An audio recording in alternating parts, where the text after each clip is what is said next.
Hey guys, welcome to another episode of Mediocre Reviews and Awesome Brews. I'm your host Tony.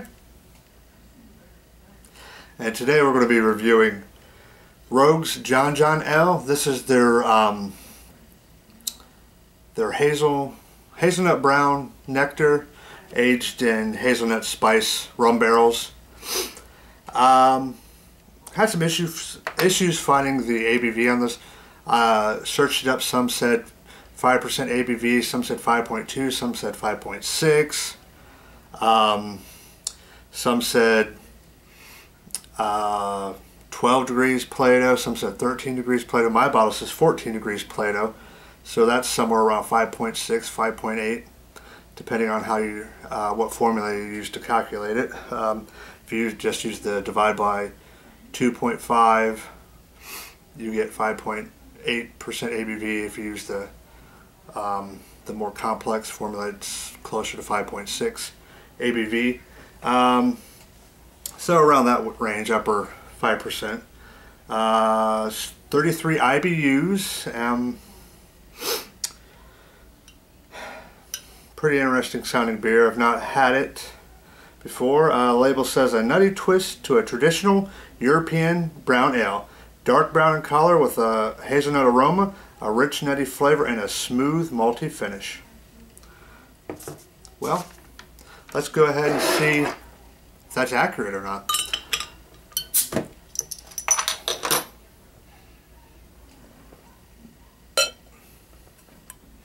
Got some pretty good smoke coming out of the bottle there. Not sure if you got that on the, if you're able to see that.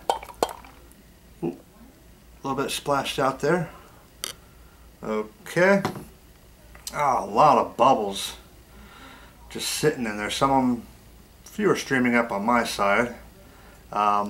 Just kind of mostly hanging on the glass there. About a finger's worth of head or so. Very, very, very dark. Brown with tinges of red and orange. As the brown and red meet, it turns to orange.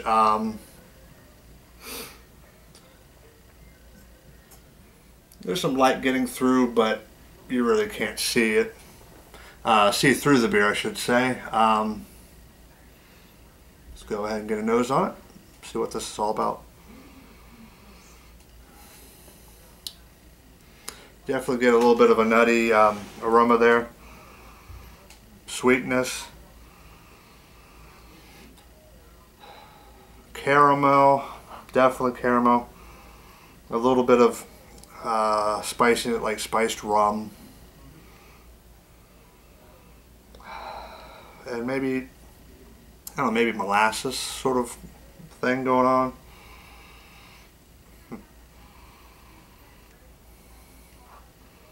Maybe really, really mild, like toffee notes, and a little bit of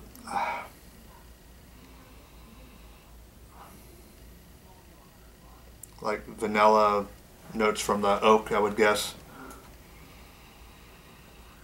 Kind of mingling with that molasses aroma I'm smelling.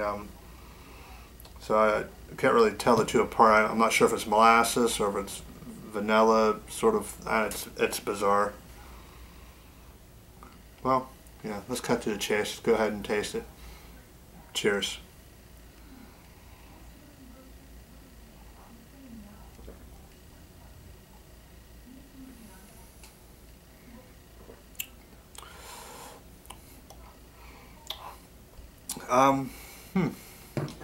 Definitely nut brown ale. You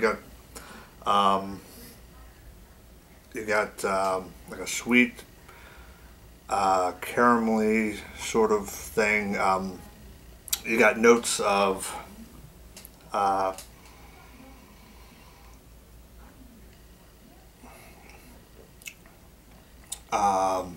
like toffee covered hazelnuts. That's definitely in there.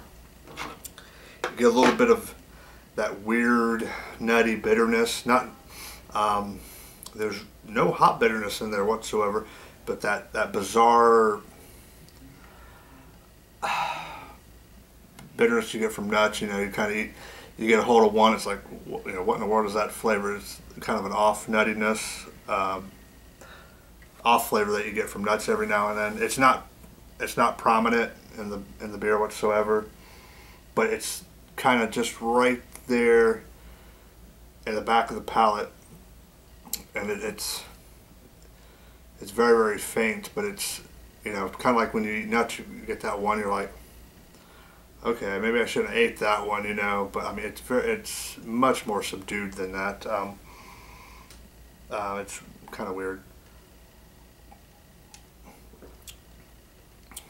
I don't know, but my experience, some nut brown ales will have that. Kind of a weird beer. I mean, you get a little bit of a kind of just a little slight warming in the back of the throat. I really don't get any of the spiced rum or any of that. That was faintly in the nose. I mean, it's kind of a thin mouthfeel. It's almost watery. I mean, I really don't know how long this has been sitting around.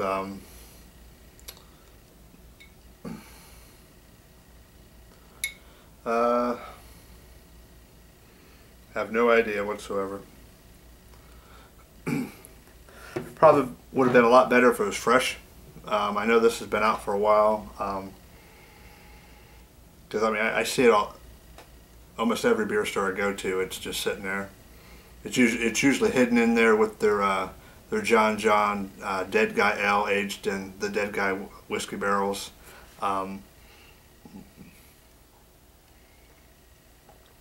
And normally it's going for 10, 12 bucks a bottle. I lucked out and got this for $8. So place I got, I was definitely trying to get rid of it. So I don't know. I mean, it's a nut brown ale. There's nothing really spectacular about it. It definitely smells a lot better than what it tastes. Like even now, I'm getting, as it's warmed up a little bit, I'm getting subtle hints of chocolate and coffee, and that nutty hazel aroma is definitely coming out a lot more now that it's warmed up a little bit.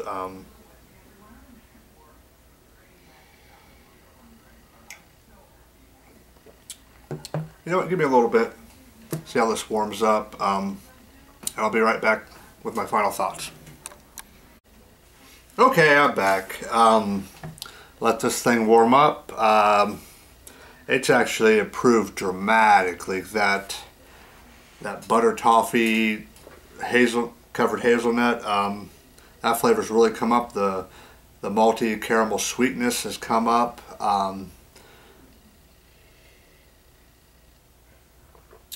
There's just vague, ever so slight hints of chocolate and coffee kind of mingled in there.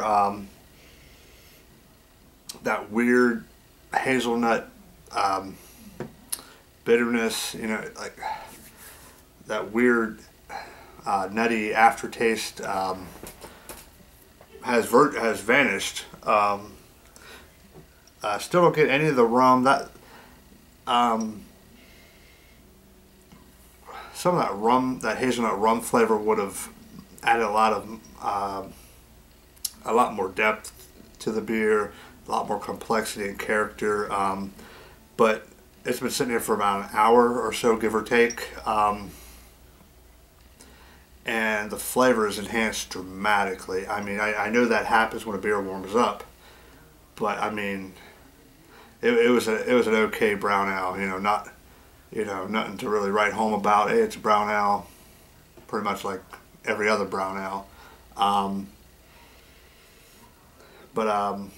that oakiness has come up just a little bit. It really wasn't that present in the beer when it was at a much cooler temperature, but now that it's warmed up, been sitting here for about an hour or so, it's definitely come up a little bit. That boozy rum aroma, boozy rum aroma has come up, but the flavor isn't really there. The alcohol, that warming has come up a little bit more. It's a little more predominant in the chest and up and through the throat. A little bit on the tongue, but the overall flavor of this, I mean, it's like, almost like apples and oranges. I mean, two completely different beers. You know, cold, it's so brown ale. This one, hey, you're gonna go tell your mom and dad about this. I'm writing home, hey, mom and dad, I had one of the best nut brown ales I've ever drank. I mean, I wouldn't go that far, but it's pretty darn good beer now that it's warmed up considerably. It's still disappointing because those aromas just, wow, just nearly, take your breath away. Just how spectacular, get that tingling, that mingling of a nut brown ale and rum. There's toffee covered hazelnuts in there. There's little hints of chocolate and coffee, and I mean, it smells awesome. It's like, man, I want an air freshener and plug that into my outlet, so every time I walk into the room I get this aroma, and the aroma just knocks out the flavor.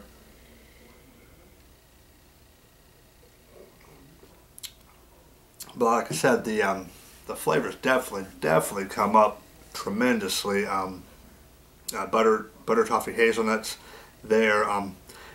You could almost kind of feel like a creaminess on your tongue during when that taste, you get that taste kind of in the middle of the palate, and there's almost a creaminess that accompanies that also, and it finishes almost pretty clean, like a nice soft nutty aftertaste, and none of that weird green nut taste. You ever get actually eat like a green nut? It's got that bizarre kind of bittery,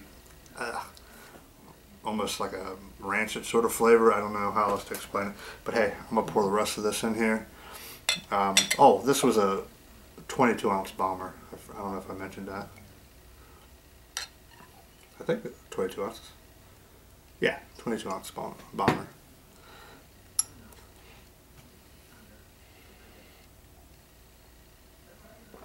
I mean, if you see this sitting around, it's worth a try if you let it warm up.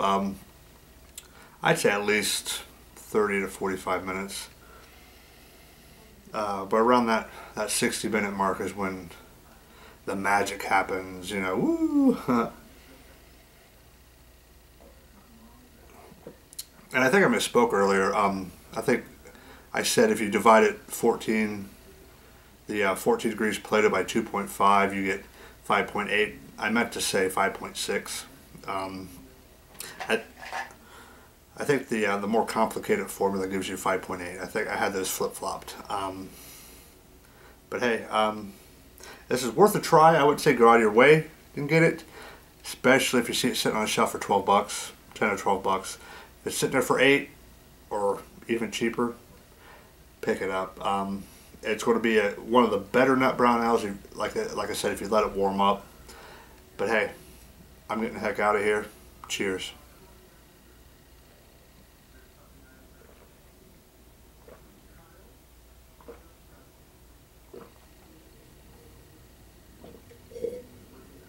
Thanks again.